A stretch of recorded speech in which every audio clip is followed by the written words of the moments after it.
Our healing is just to survive, or our healing is to raise and lead? To raise and lead.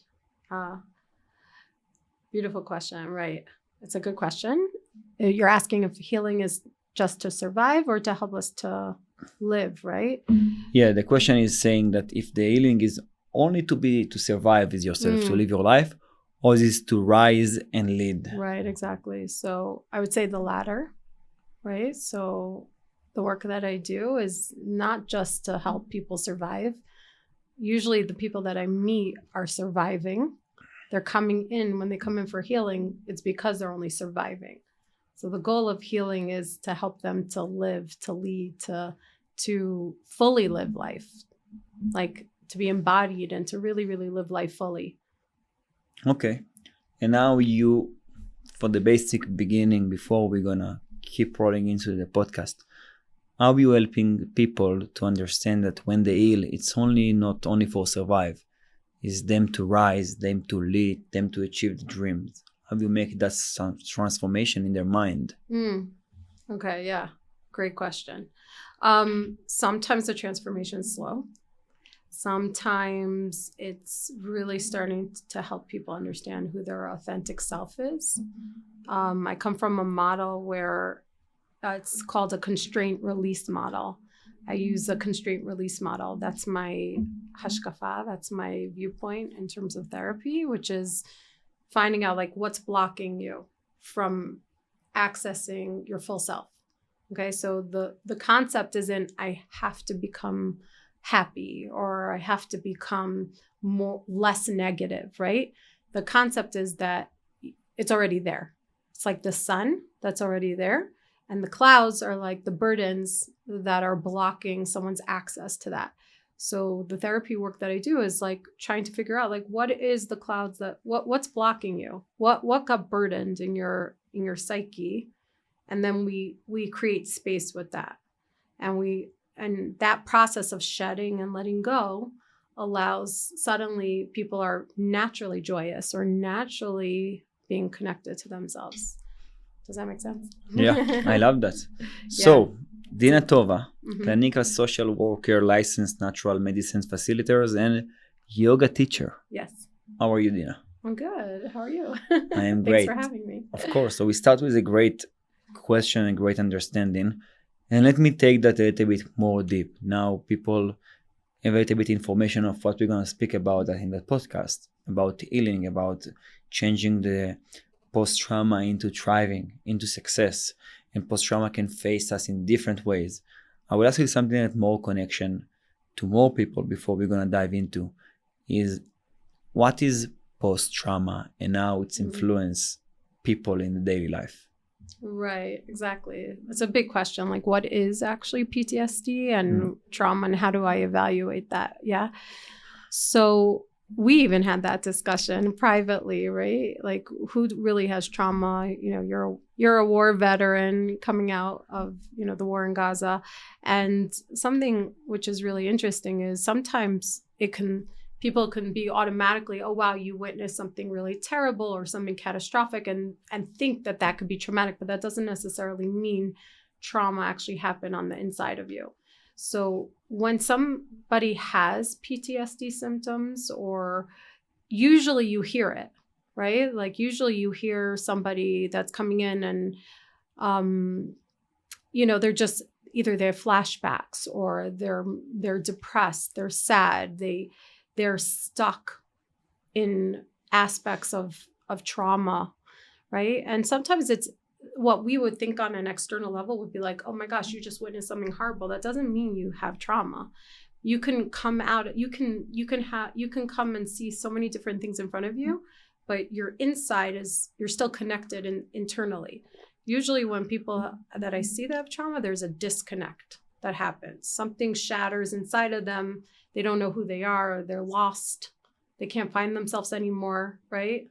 Like I met a guy coming out of the war, and the way I only met him afterwards, and the way I met him, I saw him, according to his wife, according to him, he was just a shell of a person, and that he was a very different person beforehand, before he went into the war. He was the life of the party. He was fun. He was charismatic. He had motivation.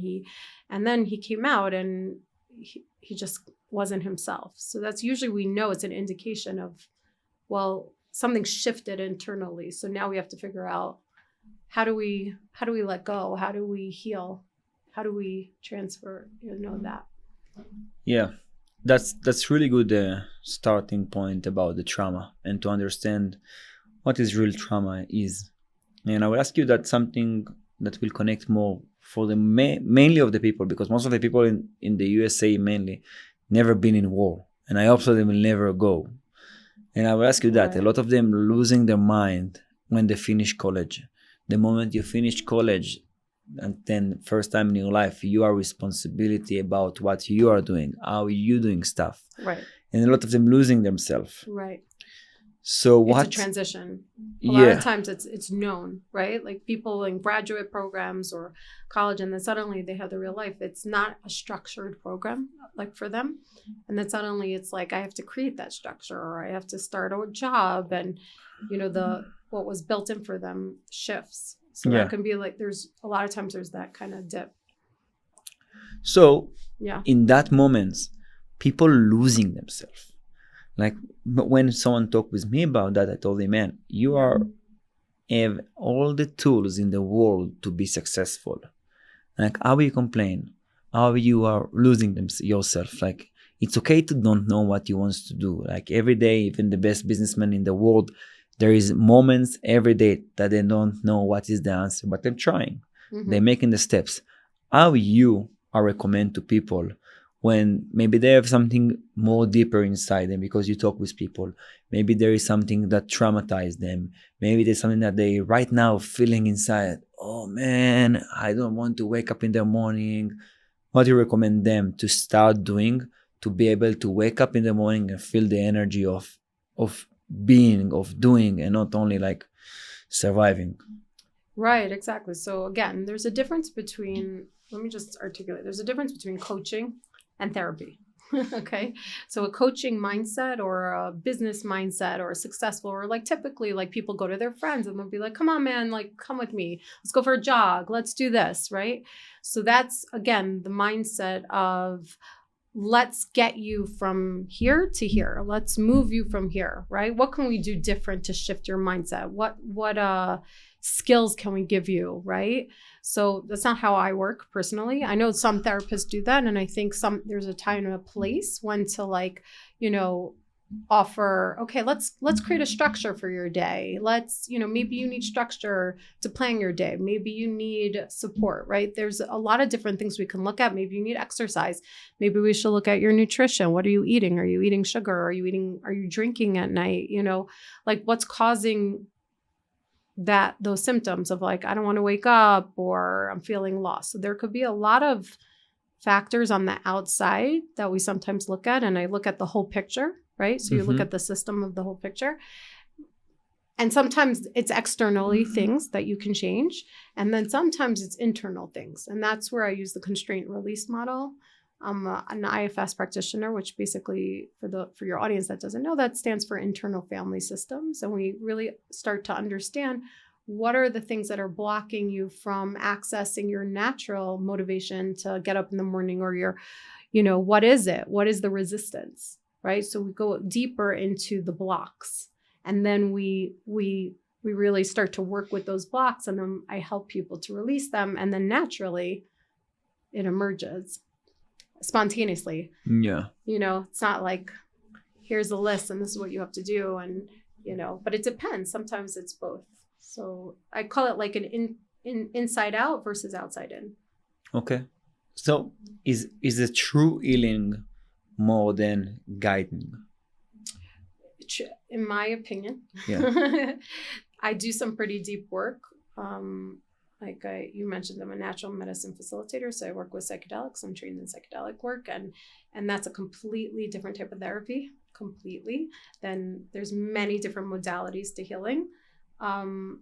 Personally, that I really like working from that angle, and the way we were trained, and it's something I've been witnessing when I see people under the influence of a psychedelic or a non-ordinary state, that everyone has something called the language that's used is it's your natural healing intelligence. Yes. Okay. Okay. So the natural healing intelligence is the part of you that is, you have the ability to heal on your own, meaning all I do is create space and I don't get in the way. So in terms of guiding, right, it's more about me stepping away and then creating the circumstances around and the setting to support you so that your natural healer actually knows exactly what it needs to do to like go in there. Does that make sense? Yeah.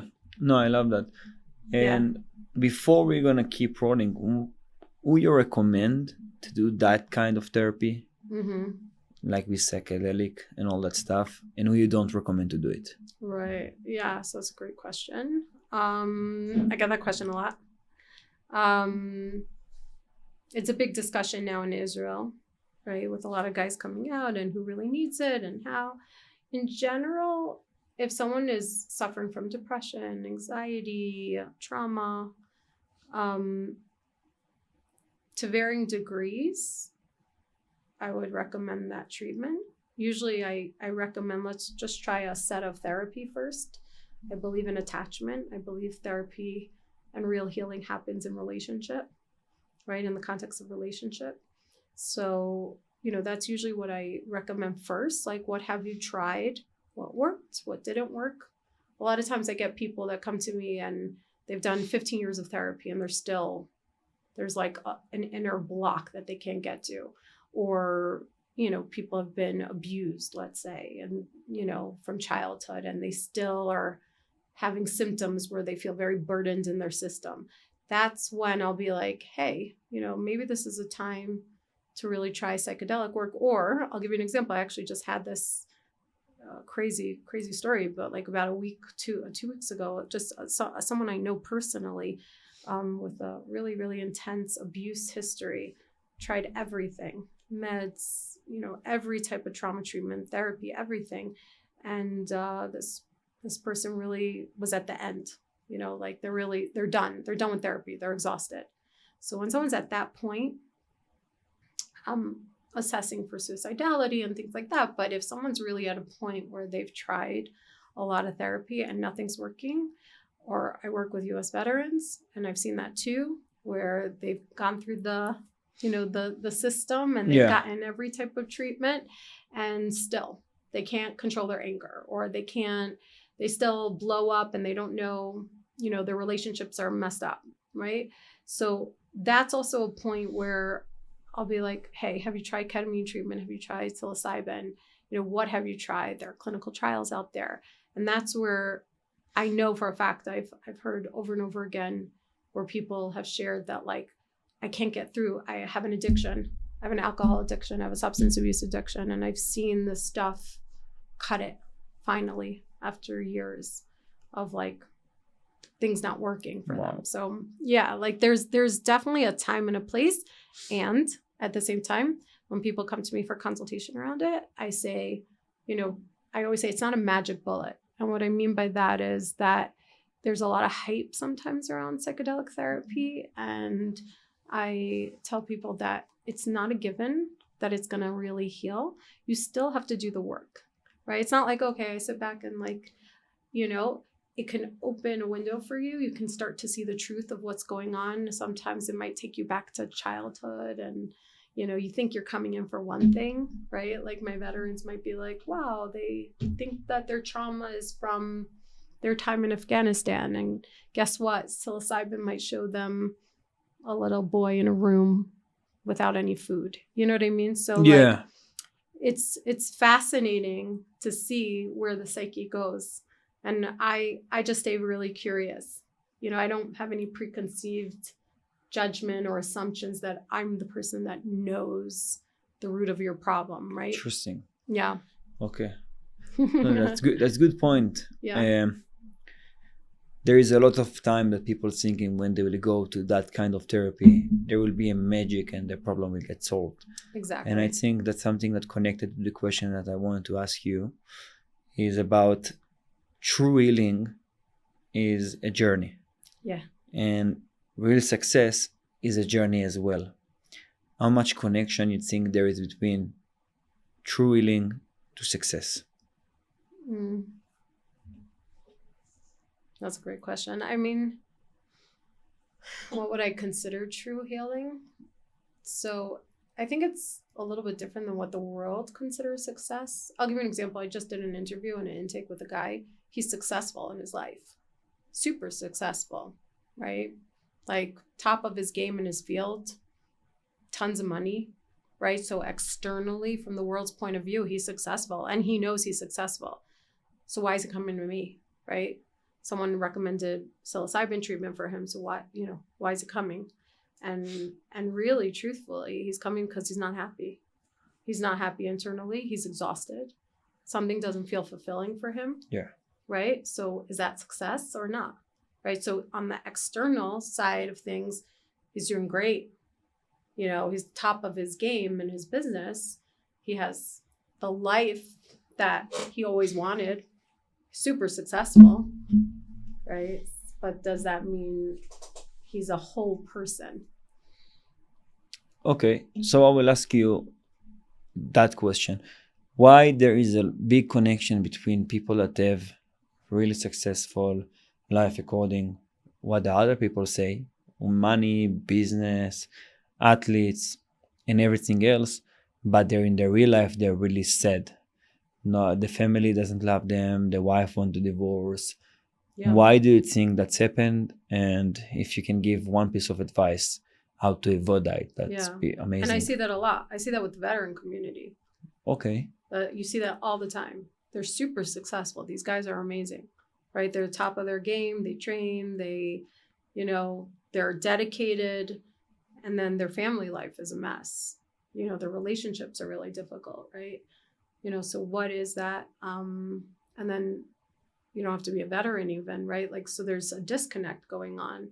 And I think sometimes like guys and people are so successful in one way, right? They know how to navigate the world, whether it's business, they know how to have very, confident sides to them, very focused, but their interrelationships could be falling apart. And we see that a lot, or their kids, and they don't know how to connect with their children. And, and a lot of times, in my personal opinion, I think it does stem from attachment in childhood and how you were raised and what kind of connection you have with your own emotions and your own parts of yourself, right? So in IFS, internal family system, we look at the psyche as there's different parts inside of us.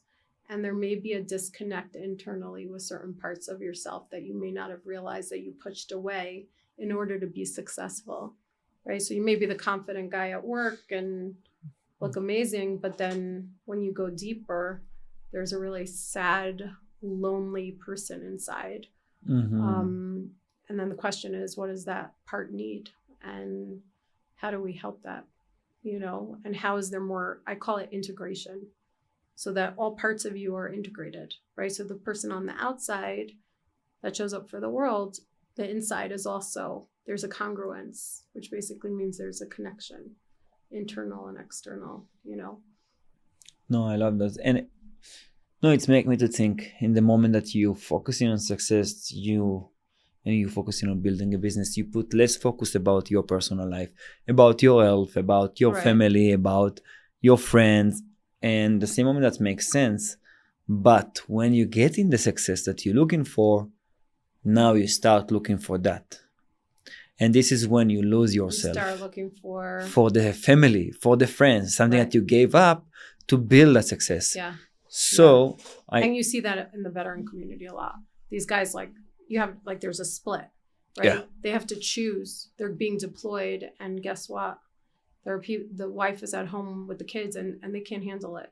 And a lot of times there's choices, right? They can build it, be successful. I had one veteran, actually, he did ketamine treatment. It was amazing. And in his journey, it was so cool. He saw these rainbows and colors and all these different things. That was one path. And then he saw this straight line, and they were symbolic of the different choices he had in life. One was to continue. He knew he can like climb the ranks if he disconnected from his family. So the line went straight, right? But it was a lonely line. And the other line was rainbows and colors, and it was with his wife and his kids, right? But there was a sacrifice. I understand. Yeah. No, but I think it's important to people to understand that there is a lot of cases of people that focus on one and lost the other. Yeah. And today's world, it's so easy to be able to focus on one and grow the other in the same moment, especially with all the communication that I can call my family all around the world any seconds. I have a phone. And as much as we will put focus about growing both of the areas, growing the business, achieve whatever you want to achieve, but at the same moment, never forget that in the end, even if you're achieving $1 million a month, $2 million, $300 million a month, you don't have nothing to do with that if you don't have people that you love to enjoy the money with. Yeah. Yeah. And that's something that's important to people to understand the balance. Like if you want to be in the 1% to be really successful in life, it's not only money. Yeah. It's happiness. Also family life. I mean, Charlie Kirk is a great example of that, right? I think he was a great guide that embodied both that balance. He understood the importance of family life. He took time out every Shabbat, right? To be with his wife and his kids, right? He kind of understood that quality time to disconnect. And yet he was so focused on, on turning point and building that, right? So the question is, that's also a question to ask somebody if they come into my office, like, do you feel balanced, right? Like, is there something off balance? Where did you may have go off or, internally, what feels really good for you? And sometimes people really are choosing more of that career path and they're okay with it internally. No, I agree. Yeah. So it's a personal thing. Yeah. It's what you really internally want. But you gave a great example as Charlie Kirk, that he was one of the youngest, most influencer people that the world ever saw. Like people even call him the next president or the president after gonna be like the vice president right now, JD? Yeah. The guy after him. And it was so beautiful for me to see that in the end, he was able to balance everything. He was in the top of his career. Yeah. And the same moment, he was in his top of his family. Yeah, which is unique. It's very unique. I think a lot of people do struggle in this area, finding that success and, or even that, even if they're not successful, people that are just, working to get by, right? Like I know I have friends and family that like life is expensive, right? So you're doing stuff, but then in order to just pay your bills, but that also causes a sacrifice sometimes with like quality time and family. And the question is then, do you need to change your career? Like, life satisfaction. A lot of people feel very just not happy where they are and they're just surviving, So I like to ask people when I'm assessing to see if there's progress is, do you feel like you're thriving now? Right? Like I want to move from survival mode to thriving mode, right? Like, okay, so life might be hard, it might be difficult, but I feel like I'm thriving, right? Like I feel like I'm feeling really good. Does that make sense? No, I agree with you. And I think people that wants to be successful need to learn that balance. Because it's important to focus and it's okay to focus. Like I have days that I work in 16 to 17 hours a day. Yeah. But the same moment I know when I need to put time for the family, I'm doing that. And even if you think when I'm driving, I don't listen to the music I love. I'm calling my mom, I'm calling my sisters, I'm calling my brothers, my fathers. Connecting because it's important to do that actions to be able to achieve the connection that you want. Because for me, always family is to be in your first priority.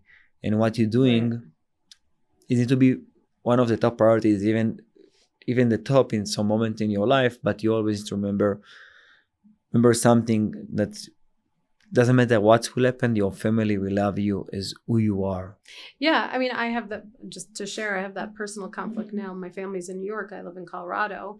And partially the reason I'm here is because of work. And, you know, I built a whole life here, which I'm very, very satisfied. And I know that's the right direction. And at the same time, it's important for me to build the, give quality time. But it's been a conflict, right? You know, do I move back to New York? Right, to be closer so I can have more proximity with my family, and it's still a question. I don't know what's going to happen in the future, but you know, those are life questions, right? And right now, like, feels very, you know, I had to sit with my parts, and it feels really right for me to build what I want to build here, and then we'll see what happens. But you know, most of my family's out in New York, so you know, it's a real question that I think everyone has to kind of sit with on their own. You know, in terms of really figuring that out. No, I agree. So we'll take us to the last part of the podcast. I will ask you that question. Which question someone with PTSD need to ask himself about his life, about if to come to therapy or not to come to therapy, or about healing, maybe healing by himself, starting the process by himself? What is the main three question that you will say that someone like that need to ask himself and answer that question? Yeah, it's such a good question. I'll just go back to like what I'm seeing in Israel. You know, like I think a lot of, especially now coming out of the war, I think a lot of the army is really good at supporting, you know, the groups. You might have friends. I think it's important to really get support from family, from friends, right? When you start to see that you're isolating yourself or you're not enjoying the quality with your friends, your family, there's only so much that friends and family can do, right? Or a spiritual leader in your community, right? Like, so if that feels enough, right, you can go talk to your friends, or you can maybe hike on your own, or you know, sometimes people can really get back to their, what I would say, their thriving self, their balanced self. And it doesn't mean that they have to come into therapy, right? You can do that on your own sometimes. And it just depends. There's many, many ways, right? When I feel, you know, what I would recommend someone to ask themselves in terms of like, when do they really need help, is like if they're suffering inside and they can't do it on their own, right? And they're not going to dump everything on their friends or their family, right? Like I know a lot of people that they turn to me and they say, they're like, I can't listen to this anymore. Meaning I can't hold that energy. I can't hold that anymore, right? Like if someone is trauma dumping, or someone is, you know, they come in and their energy is just like really depressed, they're really sad, and they can't come back into society, right? Or they feel very, very disconnected. Maybe they are coming back into society, but they feel, you know, their body's not there. They feel dissociated. They feel like they're not really connecting, right? So that's when going into therapy might be helpful, right? So you're getting that one-on-one time and you're really trying to see what's going on. But I'm not like a person that's like, everyone needs to come into therapy, you know? I don't think that's true. I think a lot of times really good family support, if they went through something difficult, can be helpful. And then sometimes, you know, the family can only help so much, right? Because typically when you're in a community, right, most of the time people can hold a certain level of pain or sadness, but they can't go to that deeper level. And that's where having a therapeutic space where you can really unpack layers of anything that you're holding, you know, that you can't just like, you know, dump out in the real world, that you just need that space to let go of it. That's where, you know, I see that could be helpful. I love that. Yeah. That's powerful. Nice. So if we'll ask you, the next question is to give the best advice for someone that is young and he wants to be a therapy and he wants to help to people and he wants to change something in that world. What the advice that you will give him in the therapy world, if someone wants to do therapy. Yeah, that someone wants and dreaming to help people like you helping people. Like psychologically or mental health, yeah. Do your own work. Do your homework. Why? Yeah. Some of my best mentors, I think, gave me that advice years ago. Right. So meaning the deeper you know your own psyche and working through your own things, the more I think you can hold other people's parts. I think, that's just, I think the best way to learn is when you do your own work, your own therapy, and your own looking deep inside. It makes you a deeper person, and it makes you have the ability to, like, really help someone to dive deep. That's where the guidance comes from, right? So, like, you can only go so deep or help someone go deep within themselves or heal if you've done that work, right? So it's the same thing even they say with psychedelic work, right? There's there are guides, right, with psychedelics. Yeah. But yeah, like if you haven't had certain experiences, like, right, like it's almost like being a climber and Mount Everest or being a rock climber, right? Like I'm thinking of mountains here, right? Yeah. So it's like if I've only gone to here, I can only help you get to here, right? If I've climbed higher or deeper, then I have the access to have the wisdom to be able to say, I think you need this. I think you need a little bit more of that, and give guidance like that. So I think there's things like that. Just do your own work. And then obviously trainings are really good. It's important to get trained. It's important to be humble in the space, constantly learn. Don't think you know everything, even if you did a training. I think that's important to know. And get really good supervision. When you have mentors who you respect, who you know that they're doing successful work, find those mentors and, connect with them. I love that. And it's about everything in life. Do your homework, learn before you're doing something. Yeah. And after you feel comfortable, jump to the water and do that. And especially it's like mainly when you work with people, you need to focus about doing homework.